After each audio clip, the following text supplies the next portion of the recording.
first day of presentation came, people were going up there and they were giving their speech. And I was sweating, I was nervous, and Kevin was sitting next to me, and he was like, "It'll be okay."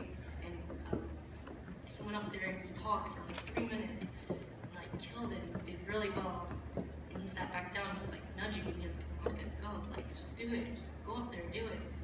I was like, "No, it's okay, it's okay." And that day passed and I didn't talk the first day.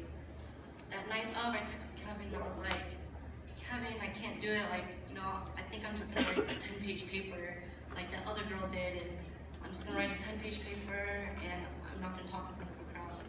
And I was like, "Monica, like, why would you waste so much time doing that when you can just go in front of them, like 30 people, and just talk for 1-2 minutes, like, it'll be okay."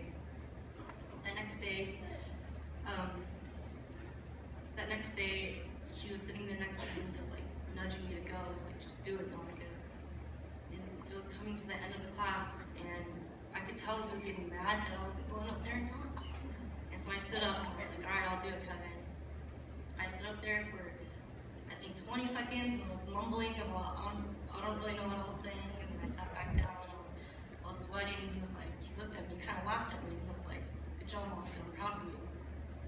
And that day, Kevin's been that person I always called to calm me down when I'm scared. And when I'm talking in front of a crowd, like, he'll always tell me that it will be okay. He's giving me that strength to come up here and talk in front of more than 30 people today. I have so much love and respect for Kevin. He was always there for me, and he was always there at my lowest, and he helped me overcome many obstacles in my life. Nobody understood me like Kevin did. He always had a positive aspect in life and always brought out the best in people. I remember my family, me and Kevin grew up together, but my family and his family started hanging around a lot around 2007, and we went on vacations together. And I remember we'd always make fun of his dad and my dad for being so close, it seemed like they were like dating. It was inevitable that me and Kevin would come just as close as they were, and we called ourselves the Caos and Tran, the cool Caos and Tran.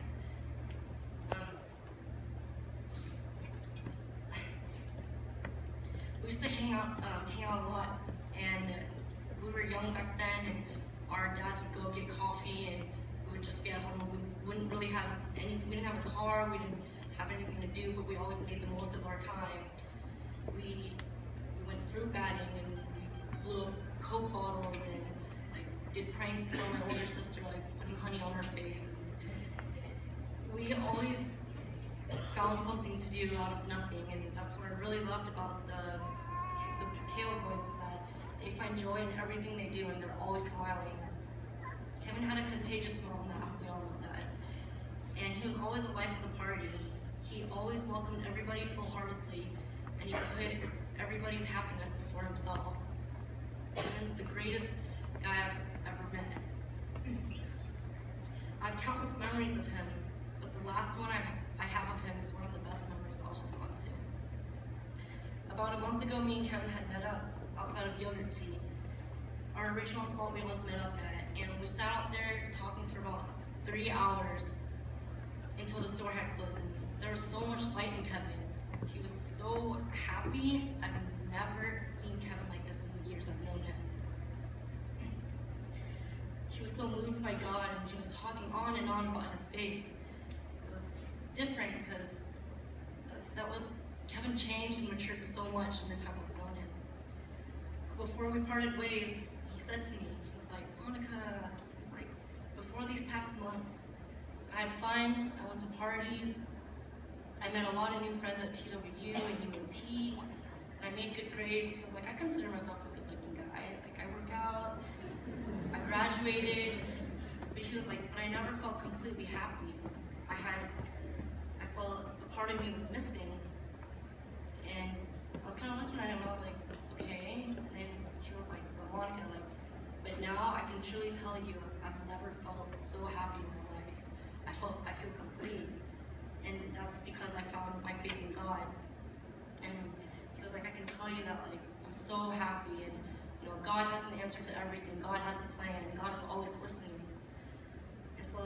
night I came home and I was talking to my little sister Dan, I was like, man, like Kevin's changed. Like I've never seen this side of Kevin. He's so godly.